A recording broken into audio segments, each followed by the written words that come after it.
Tool the state of Florida uses to get drunk drivers off the road, the Intoxilizer 8000. We need to get drunk drivers off the road, but we should not be convicting people of drunk driving with evidence that we know is not reliable. Former prosecutor Robert Harrison is now a defense attorney. As a prosecutor, your number one goal is justice, and that does not mean convict an innocent person. But thousands of drivers throughout the state, like Bob Marwa, have been the victim of bad evidence and a faulty machine. I lost my license, kind of hurt my business. Marwa was arrested for DUI, but willingly submitted to the breath test because he believed he was under the legal limit. However, he had similar problems like this woman was experiencing in blowing the proper amount of air into the breath machine. It's not registering. They said, you have to blow, and I said, I am blowing. And they said, well, you're not blowing. I said, I'm blowing. But the problem wasn't with Marwa, it was the machine which wasn't recording proper breath levels. Eventually, the breathalyzer had to be pulled offline and sent out for repairs. It's not right when the state knows that it's not working properly.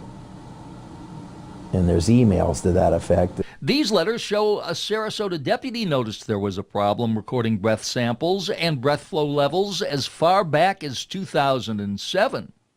When the deputy says there's a problem, he calls an inspector who comes down and says, man, you're right, there is a problem. And he writes it in his notes. Correct.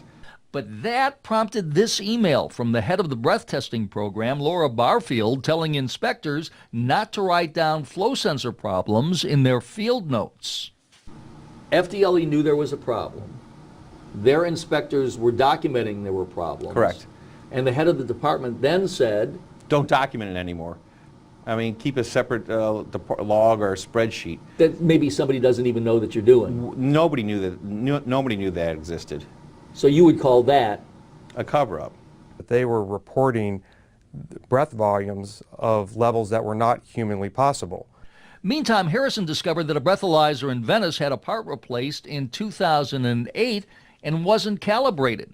Look at the breath samples before the replacement on the left and then the samples afterwards. They're off the chart. For example, a person blowing under the limit could have a reading showing they were extremely drunk. The net result is the state has now recognized and have acknowledged that for 2.5 years this machine was giving unreliable breath test results, and they're not going to use those in any case. But Harrison discovered the Florida Department of Law Enforcement, which is in charge of the breath testing program, knew about the problem almost 3 years ago. We are now learning that going back in 2008, one of the former FDLE inspectors was insisting that they start doing these inspections. Meantime, the FDLE didn't share the information about the faulty machine. And the entire state could be affected. Harrison did further research and discovered the Intoxilizer problems weren't limited to Venice. And he says anybody convicted of a DUI because of a breath test in the past 2.5 years should contact their attorney. And as we're starting to look through the records, we have found that almost half of every Intoxilizer used in the state of Florida is not properly calibrated.